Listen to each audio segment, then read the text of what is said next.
Hello everybody, RaspberryBeryl here, and now we're going to be continuing the biography of one of my queens of Mewni, Plutoa the Strong. So this is part 2 of the biography of Plutoa the Strong. If you want to hear the beginning, please go find my first video, part 1 of Plutoa the Strong.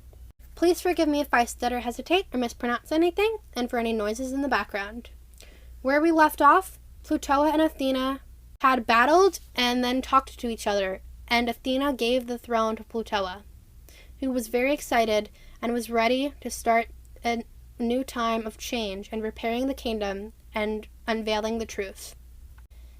And so, let's begin. The sisters would then speak to all the people of Mewni about what was going on.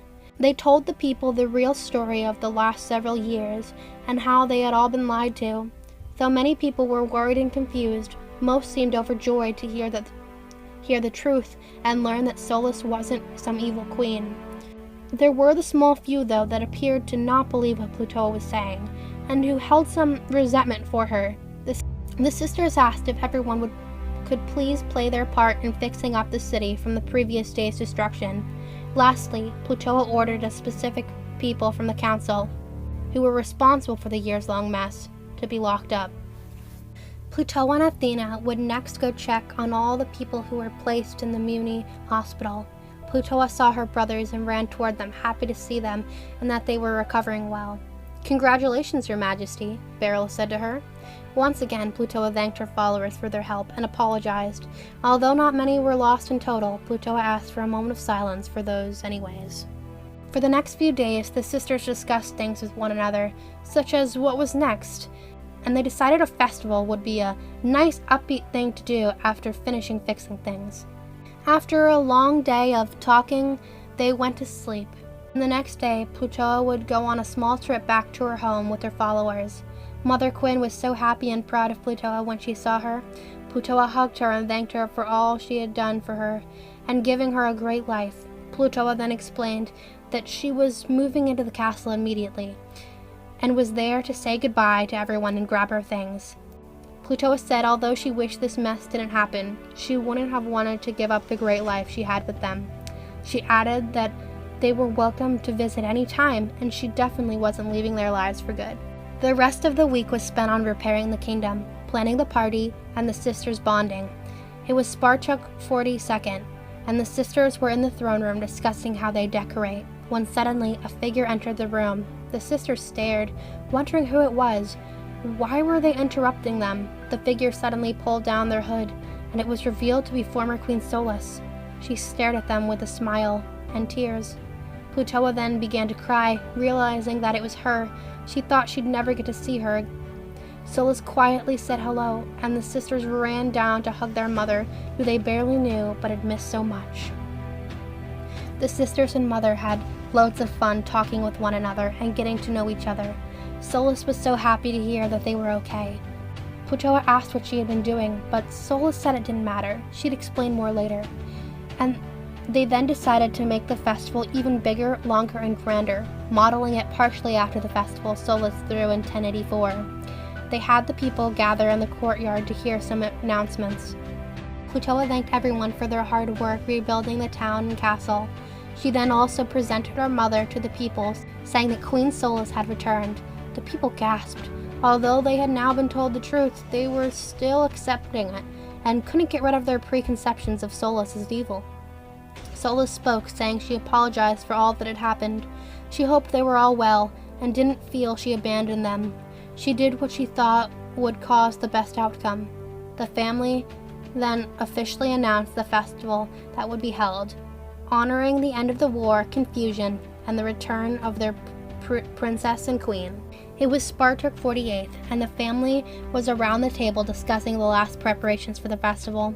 One of the maids came into the room suddenly, saying they needed to come upstairs with her at once. The family was worried about what it could be, and quickly followed her as she had asked. The maid led them to a door, and Solas knew what it was. Why had they been brought here? Suddenly, emerging from the door, came Stella, looking tired and confused. She had finally come out of puberty.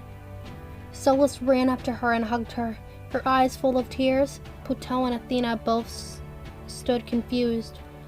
Stella asked what was going on, and Solas explained how she had been in Mewni for 17 years, and much had happened. Stella was shocked and saddened to hear this, but she was quickly cheered up when Solas introduced her to her granddaughters. Stella wasn't in the best health, so Plutoa had her taken down to the medics immediately. They said she needed to take it easy, and could probably still participate in the festival. And so on Spartak 50th, the festival began, and was set to last 3 days. There were smiles and cheer everywhere. There was wondrous food, music, games, and more. The family was having so much fun together. Plutoa was overjoyed with how things were going. She finally had her family back. They were happy together. The next day would be the small start of the downfall of their happiness. The second day of the festival went well. Plutoa was in the dining room preparing things for dinner, and then Solas walked in crying. Plutoa asked her mother what was wrong, and Solas took her to the room Stella was staying in. Plutoa was very worried when she was led to the room. She walked in and gasped. There was her grandmother Stella, smiling dead in her bed.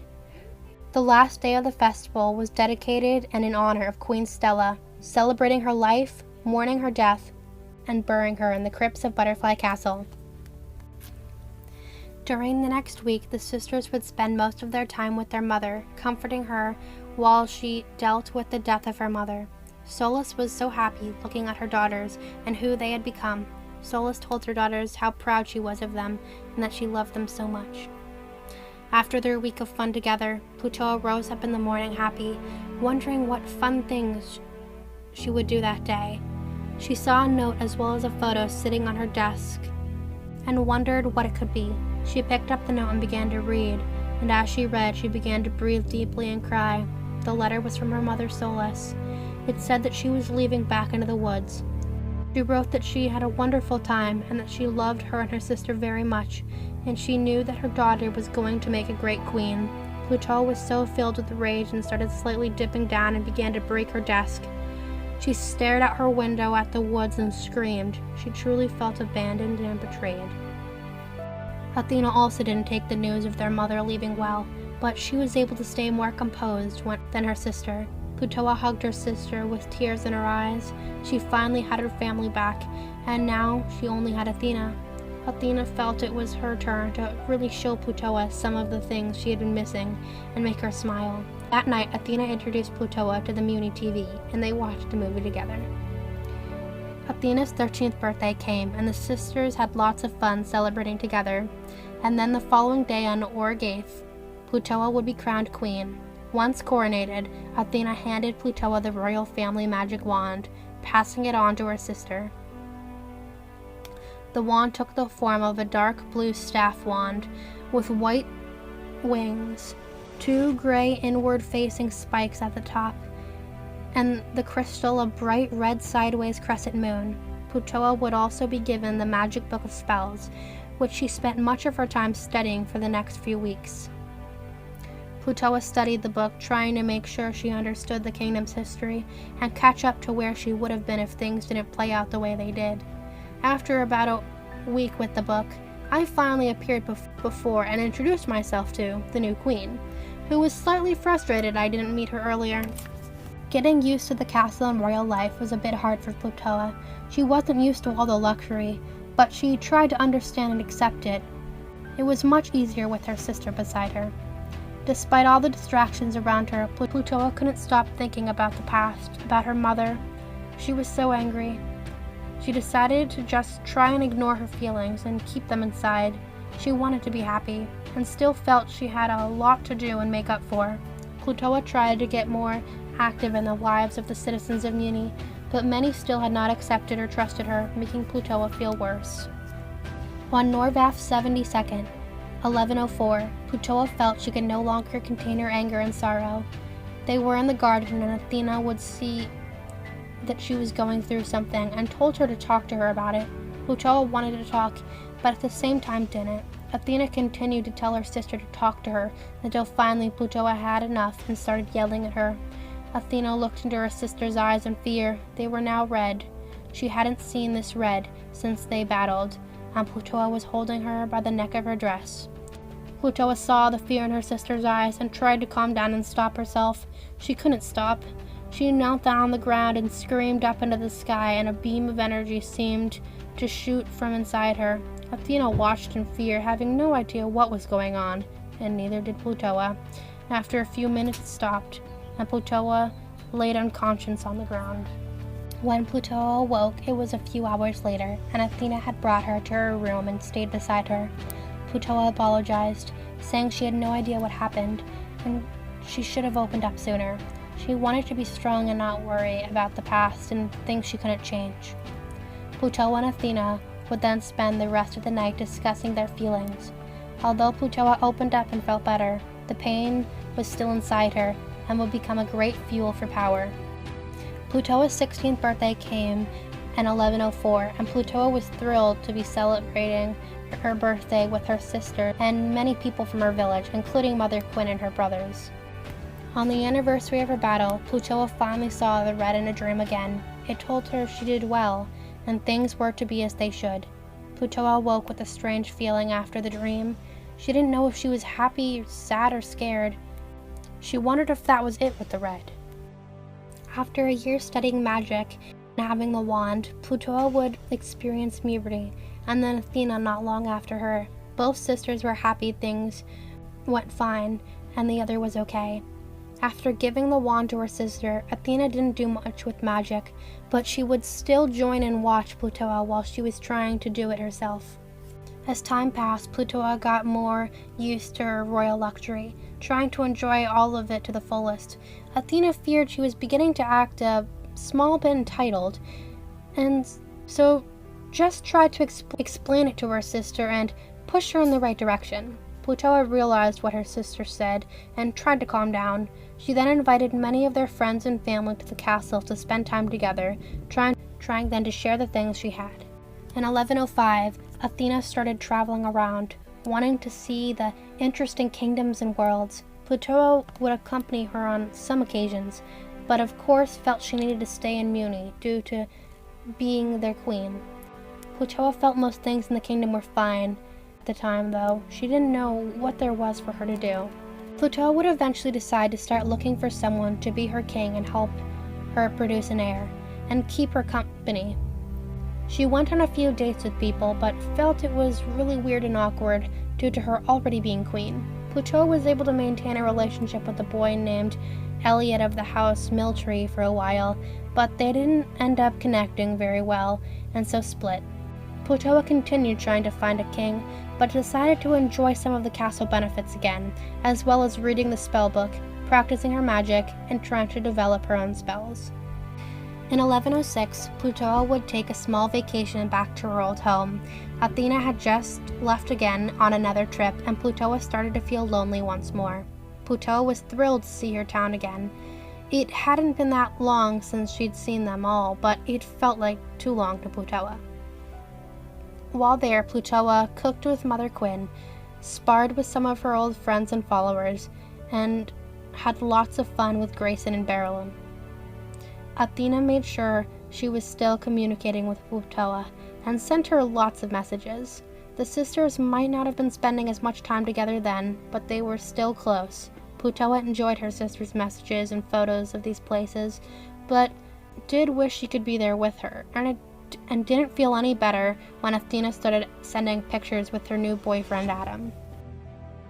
Plutoa decided to talk to her family about her feelings and life the next day, hoping that they could lift her spirits. Grayson told her to stay strong. She'd find her way, and he knew that she was a strong warrior princess. Beryl decided to have a full day of her and him having fun the next day, and they did. Plutoa felt very at peace and thanked him, and then he asked to show her some of his progress on his guitar. He played her a few songs, and she was amazed at how much he had improved. She remembered them singing and making music together when they were young.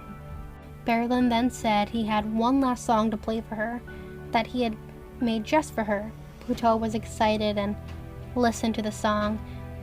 Through it, he told her that she was wonderful and strong, and to not ever give up. Then the song began to change a little, according to Plutoa, and she felt something she thought was strange. It began to make her start breathing faster and feeling a little stressed out. Beryl continued to play the song, and Plutoa sat there, but she looked down and not towards him. And then she turned her head towards him, not wanting to be rude, and was surprised by Beryl leaning in and kissing her. Plutoa was shocked and slightly shaking. What had just happened? Beryl then looked into her eyes and said that he loved her, and would she please be his bride? Plutoa became more shocked and couldn't quite process what was going on. She leaned in and hugged him, though. Still trying to gather her thoughts, Plutoa remarked that they were siblings, and Beryl remarked that no, they weren't. They weren't related to one another in any way. They were just raised thinking they were. Plutoa smiled, continuing to hug him, thanking him for the song, and then declared yes, she would be his bride. Plutoa and Beryl would be wed in 1107 on Zamaron 8th. They were both 19. Though many questioned the marriage of the two, including Mother Quinn and Athena at first, it was true that they weren't siblings, and so most accepted it. Plutoa added that she was in charge, so it wasn't like there was anyone there to stop her. In 1108, Plutoa would act as the maid of honor for Athena's wedding to Adam Woodwell on Gravnoch 26th. Plutoa was later amazed that her sister was able to become pregnant only a few weeks after marriage. Plutoa then decided it was time for her to start making her family as well. Plutoa would discover she was pregnant a few days after their anniversary in 1108. Plutoa then spent most of her time keeping care of herself and spending time with Athena preparing for their children. Athena would give birth to her daughter on Torax 6, 1108. She had light blonde hair, teal eyes, and blue births on her cheeks and would be named Iris. Watching her sister give birth and become a mother only made Plutoa more excited. She couldn't stop thinking about how her due date was not far away. And so the weeks passed, and eventually the day had arrived. On Norvath 84th, Plutoa gave birth to a beautiful Iris. She had a small bit of soft Prusse hair, light blue eyes, and purple ringed planets on her cheeks. While giving birth, Beryl brought to her attention some things they had not thought of or brought into consideration. Plutoa was stressed and couldn't think of what he meant. It was then after the child was quickly taken away to be examined that Plutoa realized what he had meant. Plutoa looked out the window and saw it in the sky, a comet. Then also saw the sun begin to rise. She looked over at the clock to see the time. It was the hour of Star Queens. Plutoa was confused. How could her daughter be a Star Queen? It was too soon. And not only did it say she was a Star Queen, but also a princess of the comet. Plutoa began to get stressed, wondering what her future held. Would this comet bring her daughter a gift or a curse? When they finished examining the baby, they brought her to her parents, who smiled at her little face. While she was being cleaned, they discussed it, and Plutoa decided to name her Destiny, and ignore the tradition of naming a Star Queen a form of star. Plutoa chose this name, wondering what destiny her daughter held, and how the red put her destiny back on track. She also decided on this name due to her daughter's strange resemblance to her great-grandmother's friend Destiny. A celebration was held for the birth of the new princess, and Plutoa threw it for her sister as well.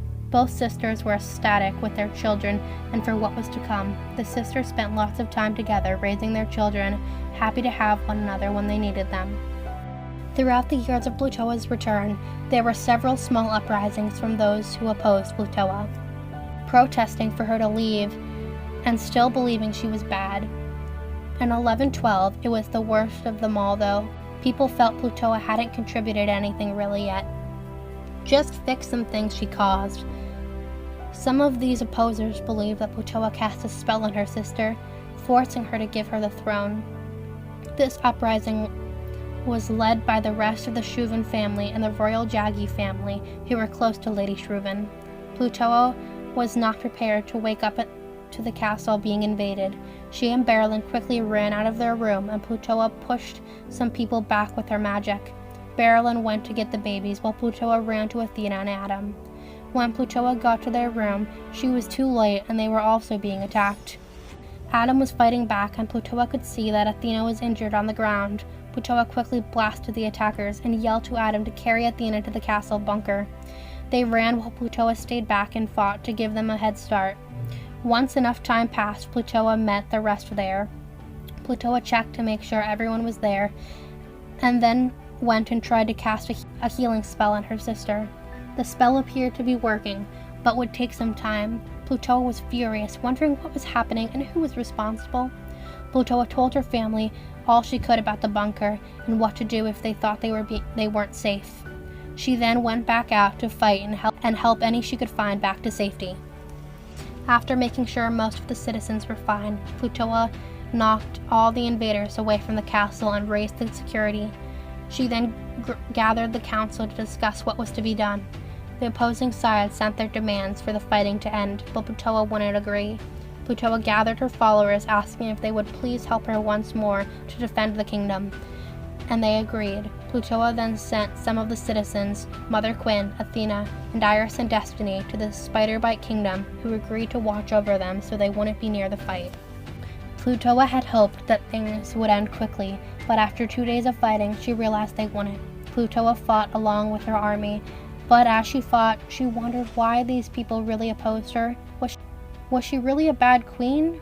Why did they hate her so much? The fighting would go on, and it seemed to get worse and worse. The Jaggy army started setting buildings and forests aflame. With each thing they did, Plutoa became more and more furious. When the forest was set on fire, Plutoa couldn't help but think of her mother and wondering if she was somewhere out there. Digging up these thoughts and feelings in Plutoa was not a wise choice. It only fueled her rage more. After about 3 weeks of fighting, Plutoa had had enough. The final straw happened when one of the Jaggy generals told Plutoa to meet him at one of the spires where some of the Mewni citizens were staying. Plutoa was afraid he would hurt the people there, and came as quickly as she could with her army. When she got there didn't appear to be any fighting or anything. They quickly asked the citizens to exit the building. Then suddenly Plutoa heard a voice from the top of the spire. There was the general smirking, and quickly a bunch of his men surrounded Plutoa and some of her men. They grabbed hold of them and moved them a ways away from the spire so they could better see the general. The general then explained to her that he just needed her to be there so she'd be far enough away from the Spider-Bite castle. Plutoa's eyes widened, wondering what he was saying. He explained to her that they had a bomb inside that castle, and if she didn't surrender and agree to their demands in a few minutes, he'd give the order. Plutoa began to cry, not knowing what to do. She tried to fight back and get loose, but she couldn't. Plutoa yelled over to her men to hurry and get everyone out of that spire, and she yelled to one of the guards to go find her husband as fast as he could and get him to go to the Spider-Bite castle. The general yelled over to Plutoa that she was losing time, and Plutoa was just staring at the people still exiting the building, then yelled to the soldiers to get away. The soldier being held down beside Plutoa realized what she was planning and asked her to wait a bit longer or try something else. Plutoa felt she had no choice though. She closed her eyes for a moment and then thrust them open, now red as blood. She then quickly got herself free from their hands and blasted the spire, destroying it and the general before the time was out and he could give the order. Plutoa, still filled with rage and power, spoke out to all before her, telling them this fight was over. She would not be relinquishing the crown.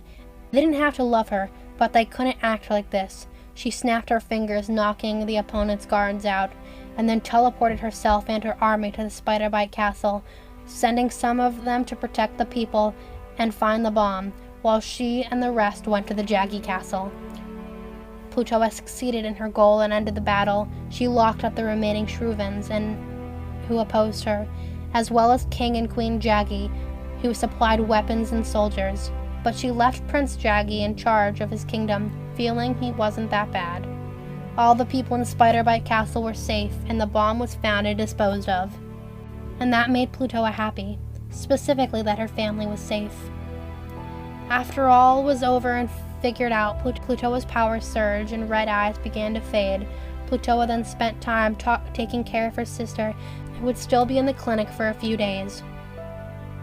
While there, Athena asked Plutoa what she had done. Plutoa said she blew up the building before he could blow up her family. Athena thanked her, but said she heard the building hadn't been completely evacuated.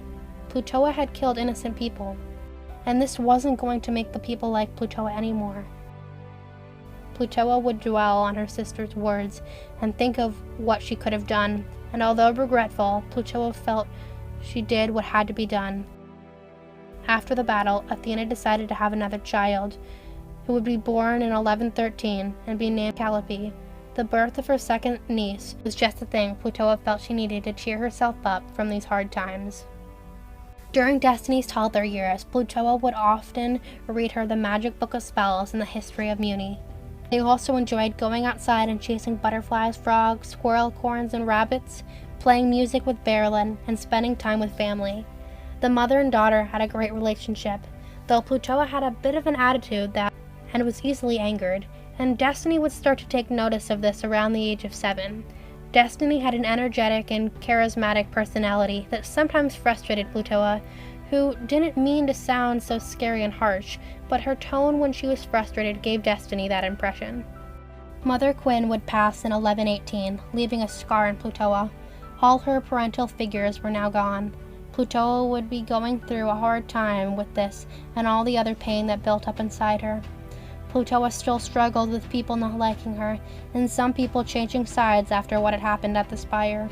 Plutoa's family tried to comfort her, but it didn't seem to do much. Plutoa decided to repress her feelings more, and she didn't care if the people liked her or not. Plutoa became more reserved and stubborn. Athena didn't like seeing her sister's sad expression. She didn't feel she could cure her from it though, but that doesn't mean she didn't try. The family got more worried when they felt like it looked like Plutoa kept whispering things, seeming as if she was talking to someone, but no one was there. Things only worsened as Plutoa seemed to go back to her entitled personality. People thought she was rude, her eyes turned red again, and many felt it was confirmed she was evil. Plutoa would pass the wand of destiny in 123, and it took the form of dimensional scissors. Plutoa was a bit worried when they took this form, but knew things would be fine. Hecapoo, on the other hand, thought it was unfair. The princess didn't deserve them. Plutoa ended up having to calm her and tell her it was fine, and Destiny earned the scissors if that's what the wand thought was best. Destiny was excited and wanted to hug and thank her mom, but when she looked at her glare, she was filled with worry and fear, and so said a small, quiet thank you. After receiving the wand, Plutoa felt she saw her daughter less. She knew it wasn't true, but she slightly felt rejected once more and wished she could fix herself. As time passed, people agreed that Plutoa got more and more angry, and no one really knew what was going through her head all those years. Plutoa was shocked one day when Destiny actually stood up to her and told her she was being awful. Plutoa knew her daughter as a worried girl who would never raise her voice at her mother, but she did. Plutoa was surprised and wondered what her daughter had been doing, but for some reason also felt glad and proud of Destiny. Destiny would then work with her mother, trying to fix her attitude. Destiny and her mother had fun together, and Plutoa felt they were fixing their bond. She let out her feelings, and her eyes turned wonderful blue again. As time passed and Destiny worked with her mother, though, she felt her mother's mood swings were more like a split personality. Whenever something reminded Plutoa of her pain, her eyes would turn red and she'd once again act entitled, even having weird magical outbursts sometimes. Destiny made herself in charge of her mother from then on, constantly having to revert her back, slap some sense into her, and stop her from making mistakes. Plutoa's outbursts eventually became less frequent, and Plutoa really got reconnected with her family. She thanked Destiny and apologized for being such a weird and bad mother, but Destiny said it was fine and that she loved her. Plutoa was experiencing some things those past years, and even in the future, but she asked me to remove them from this due to them being too personal. Plutoa would pass the throne to Destiny in 128, feeling she truly deserved it and was ready. Destiny would later find the one she wanted to marry, and Plutoa would be involved in the debate between their kingdoms and what would be done. Both Destiny and her beloved were the heir of their kingdom, as well as from different dimensions. Neither royal family wanted to lose their heir, and they couldn't merge their kingdoms. Destiny's beloved ended up sacrificing his seat, saying he didn't care, he just wanted Destiny, and that they could give the throne to his younger brother. His family wasn't very pleased, but both families would later grow a closer bond and agree it was the right decision. Destiny and Prince Thomas More would be wed in 1131. Destiny would then give birth to her first child and heiress on Thurk 80th, 1132, Neptune, a beautiful little girl with cookie brown hair and blue water droplets on her cheeks. Plutoa, Athena, and her nieces all had fun helping Destiny as she got used to motherhood and taking a turn watching the child whenever she needed help. Plutoa was ecstatic when she was informed that Destiny was pregnant once more in Squeg. She thought Destiny was still tired out from Neptune, but realized that if she could handle her mother, she could handle a few babies. The situation became even more exciting when it was revealed that Destiny was pregnant with twins, the first twins in a long time. And so, on Zamaron 6, 1133, Prince Mars and Princess Lyra were born. And then, even more to everyone's surprise, Destiny surprised them all with baby number 4 in 1135, a little girl named Sky. Destiny and Thomas definitely needed help now, with 4 little troublemakers running around, and as expected, the whole family was willing to help however they could. Once Destiny was able to handle the kids on her own for the most part, Plutoa and Athena would start going on trips together. Athena showed her some of her favorite places she had visited. The following years would be filled with love and happiness for the most part, Plutoa feeling truly blessed for the wondrous family and exciting life she had had.